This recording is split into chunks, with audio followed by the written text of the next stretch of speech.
Okay, hello everybody. Welcome to Korean Atlanta Mentorship. And in this video, we're going to examine why it's actually better for you or better for your mental health to get third place in competitions or just in life rather than second place or silver, right? Why is it that, let's say you're actually in the Olympics, it's much better for you mentally or for your mental health to get the third place trophy than the second place trophy, right? And I think this will explain why so many of us are unhappy in modern society, right? And I can just tell you from my own perspective, I think in many ways I was a lot happier when I was poorer because all there was to do is just go up. Whereas, you let's say you make six figures and then all of a sudden, you see a bunch of millionaires around you, like, what am I doing with my life, right? I don't know if you ever experienced that, but it's kind of similar to the phenomenon where if you buy like a silver Toyota and then with the moment that you get off the lot, you happen to see all these other silver Toyotas. I don't know if you ever heard of that phenomenon when buying a car. I've heard that's pretty common. I've never bought a car before because I've just had hand-me-downs, but it's somewhat similar to that, right? And one of the things that we have to be aware of as human beings is that we are not objective creatures. We are our minds are based towards comparison than absolute fact and reality, right? So one of the things that I always like to ask questions of people is like, hey, let's say you made $1 million, right? You made $1 million a year, but all your friends make $5 million a year. Would you prefer that? Or would you prefer to make $10,000 a year, right? But all your friends make $500 a year, right? And that's a very hard question for most people to answer. And let's assume that your dollar is actually worth the same value in both situations. It's a very hard question to answer because secretly we want to answer B, even though we know that A is the right answer, right?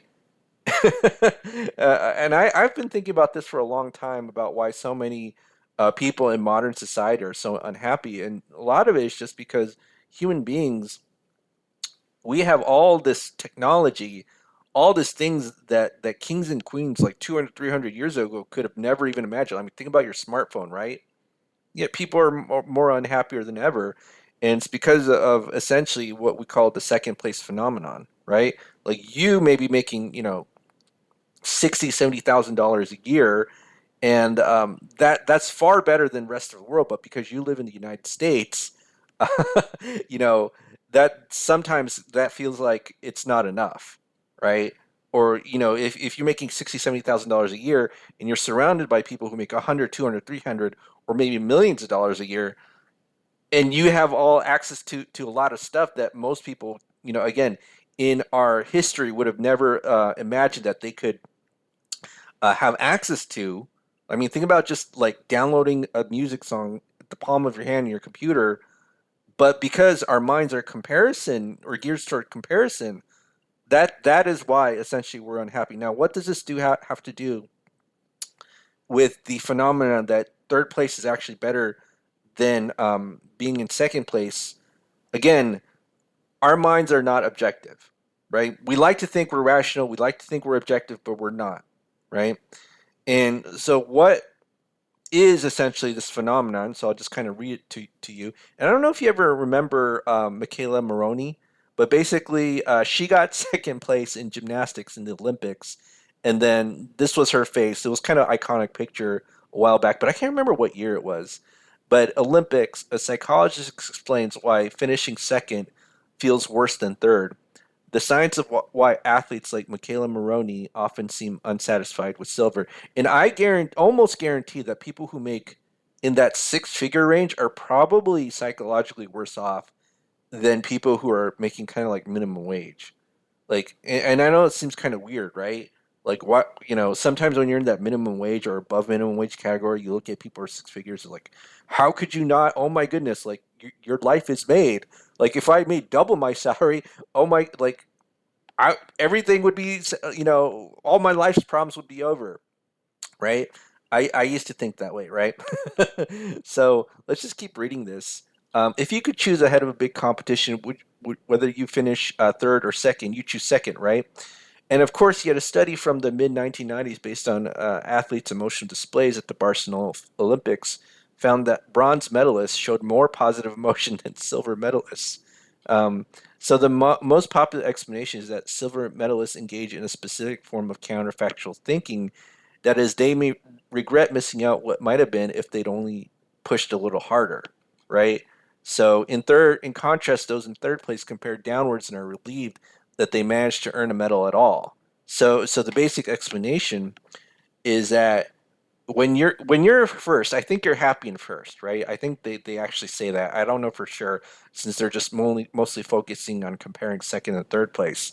But when you're in second place, all you think about is, man, I could have made first, right? That's all you think about because you were like maybe like 0.1 second behind the first place winner, and then when you're in third, it's like, man, I'm just glad I'm here, right?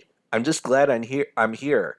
I made it, and that's why second place, which is what most of people in, let's say, quote, developed nations are the most unhappiest people on earth. You go to a poor country, man, they're so much happier than people in the US.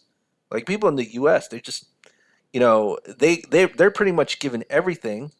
Let me stop this. They're pretty much given everything, but because they are in second place, they are unhappy, right? And this is I know this for myself that I pretty much was much happier when I was poorer than me making a lot of money. Or I wouldn't say a lot, but a lot more money than I was poorer, right? Because when I was poor, I was just like, I just have nowhere to go but up, right? Making 20, I used to make $20,000 a year. And so because when you're at that level, you're like going to try everything and see what sticks to the wall, right? And so even this YouTube channel just comes from that spirit. Like I want to try everything and see what sticks to the wall. Because sometimes if you have too early of a success, you're almost afraid to pivot from what made you successful. And because society changes, markets changes, the societal whatever dynamics or whatever it is changes, um, trends change. Sometimes if you experience success too early in life, you really can't adapt, and you're almost in that second place.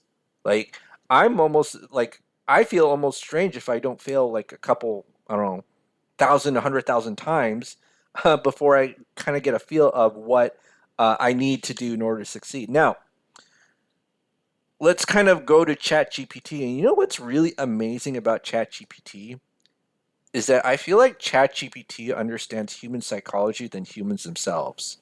Like, let me just type in why is um, getting second place worse than third? Simple question.